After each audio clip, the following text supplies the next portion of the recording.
ವಾಕ್ಯದಲ್ಲಿ ಕಾಣ್ತೇವೆ. ದಾವೀದನ ಜೀವಿತವನ್ನು ನಾವು ಗಮನಿಸೋದಾದ್ರೆ, ದಾವೀದನ ಜೀವಿತದಲ್ಲಿ ಅವನು ಅನೇಕ ಹೋರಾಟಗಳನ್ನ ಮಾಡಿದ್ನು, ಅನೇಕ ಫೈಟ್ ಅನ್ನ ಮಾಡಿದ್ನು. ಅವನು ತನ್ನ ಪ್ರಾಂತ್ಯವನ್ನ ಸ್ವಾಧೀನ ಮಾಡಿಕೊಳ್ಳೋದಕ್ಕೆ, ರಾಜ್ಯಗಳನ್ನ ಸ್ವಾಧೀನ ಮಾಡಿಕೊಳ್ಳೋದಕ್ಕೆ ಅವನೇನು ಮಾಡಿದ್ನು, ಅನೇಕ ಯುದ್ಧಗಳನ್ನ ಮಾಡಿದ್ನು, ಅನೇಕರನ್ನ ಎದುರಿಸಿ ನಿಂತಲ್ಲ. ದಾವೀದನ ಮಗನಾದಂತ ಸೊಲೊಮೋನನ ಜೀವಿತಕ್ಕೆ ಬಂದಾಗ 40 ವರ್ಷ ಅವನು ಸೊಲೊಮೋನ ಆಳ್ವಿಕೆ ಮಾಡ್ತಾನೆ.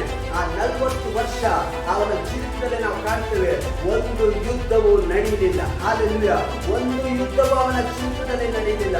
ತಂದೆ ಮಾಡಿದಂತ ಫೈಟ್, ತಂದೆ ಮಾಡಿದಂತ ಅನುಭವ, ತಂದೆ ಆಗುವಂತ ಕಷ್ಟದಲ್ಲಿ ಮಗನು ಆಗುವುದಕ್ಕೆ ದೇವರು ಬಿಡಲಿಲ್ಲ.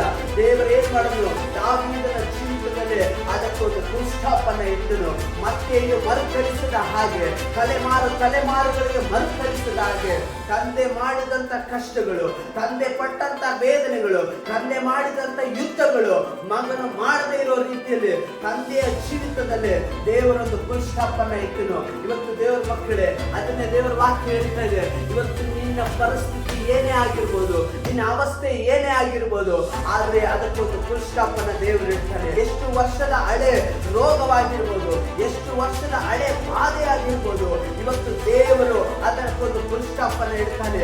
ಎಷ್ಟು ವರ್ಷದ ಹಳೆ ತಲೆನೋವಾಗಿರ್ಬೋದು, ಆಗಾಗ ಬರುವಂತ ರೋಗವಾಗಿರ್ಬೋದು, ಇವತ್ತು ದೇವರು ಹೇಳ್ತಾ ಇದ್ದೇನೆ, ನಾನು ಅದಕ್ಕೆ ಪುಸ್ತಕವನ್ನ ಇಡ್ತಾ ಇದ್ದೇನೆ. ಅನೇಕ ವರ್ಷಗಳಿಂದ ನೀನು ಮಾನಸಿಕವಾಗಿ ಕುಗ್ಗಿ ಹೋಗಿರ್ಬೋದು, ಅನೇಕ ವರ್ಷಗಳಿಂದ ನೀನು ದುಃಖದಲ್ಲೇ ಇರ್ಬೋದು, ನೀನು ಪ್ರಯಾಸದಲ್ಲೇ ಇರ್ಬೋದು. ಇವತ್ತು ದೇವರು ಹೇಳ್ತಾ ಇದ್ದೇನೆ, ನಾನು ಅದಕ್ಕೊಂದು ಪುಸ್ತಕವನ್ನ ಇಡ್ತೇನೆ. ದೇವರ ಮಕ್ಕಳೇ, ನೀನು ಅನೇಕ ವರ್ಷಗಳಿಂದ ನೀನು ಸಾಲದಲ್ಲಿ ಇರ್ಬೋದು, ಸಾಲ ನಿನ್ನನ್ನು ಹಿಂಬಾಲಿಸ್ತಾ ಇರ್ಬೋದು. ದೇವರು ಇವತ್ತು ನಿನ್ನ ಕುರಿತು ಹೇಳ್ತಾ ಇದ್ದಾನೆ, ಆ ಸಾಲಗಳಿಗೆ ದೇವರು ಒಂದು ಫುಲ್ ಸ್ಟಾಪ್ ಅನ್ನ ಇಟ್ಟು ನಿನಗೊಂದು ಐಶ್ವರ್ಯವನ್ನ ದೇವರು ದಯಪಾಲಿಸ್ಲಿಕ್ಕೆ ಹೋಗ್ತಾನೆ.